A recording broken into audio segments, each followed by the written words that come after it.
নমস্কার, আপনারা দেখছেন বেঙ্গল লিবার্টি। আমি বিট্টু রায়চৌধুরী। আসল ঔদ্ধত্যটা ছিল মার্কিন যুক্তরাষ্ট্রের। এটা ঔদ্ধত্যের লড়াই।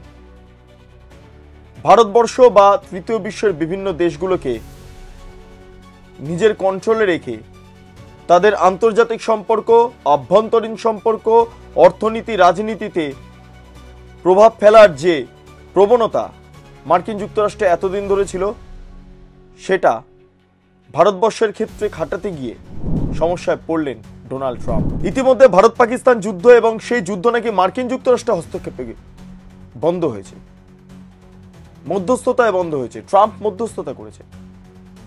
যখন এই ন্যারেটিভ রটানো হচ্ছে গোটা বিশ্ব জুড়ে, সেই সময় সরাসরি নরেন্দ্র মোদী সংসদের অভ্যন্তরে বললেন কোন দেশের কথাতে যুদ্ধ বন্ধ হয়নি, ভারত মনে করেছে তাই যুদ্ধ বন্ধ হয়েছে। दुनिया के किसी भी नेता ने भारत के ऑपरेशन रोकने के लिए नहीं कहा।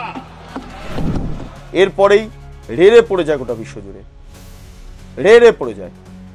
এমন মার্কিন উপরাষ্ট্রপতির ফোন পর্যন্ত নরেন্দ্র মোদী ধরেননি, প্রথমে মিস কল ছিল। সেই বিষয়টাও সামনে উঠে আসে নরেন্দ্র মোদীর বক্তব্যের প্রেক্ষিতে। এবার প্রশ্ন হলো, সম্প্রতি আপনারা জানেন একটি ছবিকে কেন্দ্র করে রাজনৈতিকভাবে আলোচনা শুরু হয়ে গেছে। আন্তর্জাতিক রাজনীতির কথা বলছি আমি। একদিকে শি জিনপিং, একদিকে পুতিন, আর একদিকে নরেন্দ্র মোদী। আপনারা জানেন পুতিন প্রাক্তন কেজিবি সদস্য ছিলেন, মগজে হৃদয় সবটা মিলিয়ে তিনি মার্কসিস্ট বিচারধারাতে বিশ্বাসী। অন্যদিকে দাঁড়িয়ে শি নিজে চীনা কমিউনিস্ট পার্টির সদস্য, তার পাশাপাশি তার মস্তিষ্ক জুড়ে মাও রয়েছেন, মার্কস রয়েছেন, এঙ্গেলস, লেনিন ইত্যাদি ইত্যাদি নেতৃত্বরা রয়েছেন। এই দুই তথাকথিত লেফটিস্ট নেতাদের সামনে অ্যান্টি লেফটিস্ট মোদি কি কথা বলছে, কি আলোচনা হচ্ছে, সেটা নিয়ে জল্পনা বিস্তর। আপনারা জানেন ঠান্ডা যুদ্ধ যখন চলছে, সেই মুহূর্তে দাঁড়িয়ে কমিউনিস্ট প্রপাগ্যান্ডা রুখতে ট্রুম্যান নীতি, ম্যাকার্থিবাদ ইত্যাদি ইত্যাদি বিভিন্ন প্রসঙ্গ সামনে উঠে আসে এবং মার্কিন যুক্তরাষ্ট্র মার্কসিস্ট বিরোধী বা কমিউনিস্ট বিরোধী চিন্তাভাবনা সেই যে শুরু করেছিল তা এখনো পর্যন্ত অব্যাহত এবং ট্রাম্পের আমলে কমিউনিস্ট বিরোধী ধারণা আরো তীব্র আকার ধারণ করছে মার্কিন যুক্তরাষ্ট্রে। এই আবহে দাঁড়িয়ে ভারতবর্ষে আমেরিকাকে পাত্তা না দিয়ে দুই কমিউনিস্ট লিডার তাদের সঙ্গে বসে আলোচনা করছেন, তাহলে সেটা কি হচ্ছে? এটা ভাবালো ডোনাল্ড ট্রাম্পকে। ট্রাম্প কি করলেন?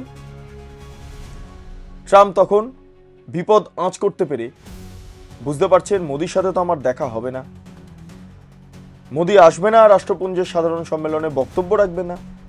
এবার না রাখলে তো সমস্যা হয়ে যাবে। মোদি যদি এখন আমেরিকার বিরুদ্ধে যে সমস্ত দেশগুলো রয়েছে, তথাকথিত আমেরিকা বিরোধী দেশ, যেমন রাশিয়া, যেমন চায়না, এই দেশগুলোর সাথে মোদি যদি ভালো সম্পর্ক স্থাপন করে, তাহলে নব্য রাজনীতি, নব্য আন্তর্জাতিক সম্পর্ক এবং নব্য অর্থনীতির ক্ষেত্রে বিরাট প্রভাব পড়বে। তাহলে কি উপায়? তাহলে উপায় মোদির একটু গুণগান গেয়ে ফেলি। সেই মতো করে ডোনাল্ড ট্রাম্প হোয়াইট হাউসে সাংবাদিক সম্মেলন করে বললেন, মোদির মতো প্রধানমন্ত্রী হয় না, মোদি আমার খুব ভালো বোন, মোদির সাথে আমার খুব ভালো সম্পর্ক ইত্যাদি ইত্যাদি বিভিন্ন। I'll always be friends with Modi. He's great prime minister. He's great. I'll always be friends, but I just don't like what he's doing at this particular moment. But India and the United States have a special relationship. There's nothing to worry about. বিভিন্ন বিষয় তুলে ধরলেন এবং নরেন্দ্র মোদী বললেন, অসংখ্য ধন্যবাদ আপনাকে আমাকে এত ভালো বলার জন্য। টুইট পাল্টা টুইট, এই সমস্ত বিষয় সামনে আসছে। তবে একটা বিষয় এটা খুব গুরুত্বপূর্ণ, সেটা হলো আসন্ন যেই রাষ্ট্রপুঞ্জের বিশেষ সম্মেলন বা সাধারণ সম্মেলন হওয়ার কথা আছে, সেখানে আপাতত অংশগ্রহণ করছেন না নরেন্দ্র মোদী।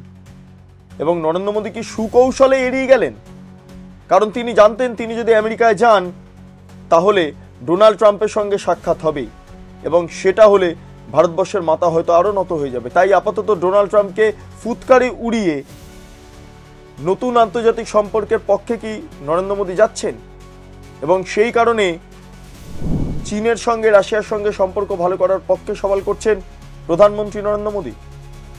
এই জল্পনা ইতিমধ্যে তুঙ্গে আন্তর্জাতিক রাজনীতির ক্ষেত্রে। আপনারা এতক্ষণ দেখছিলেন বেঙ্গল লিবার্টি। চ্যানেলটি ভালো লাগলে লাইক করুন, সাবস্ক্রাইব করুন, শেয়ার করুন। পাশাপাশি www.bengalliberty.com এ আপনারা যান এবং সেখানে গিয়ে এই সমস্ত নিউজগুলো আপনারা পাবেন, সেগুলো চোখ বোলান। তার পাশাপাশি স্বাধীন, কাছেহীন গেরিলা সাংবাদিকতা পাশে দাঁড়ান। অসংখ্য ধন্যবাদ।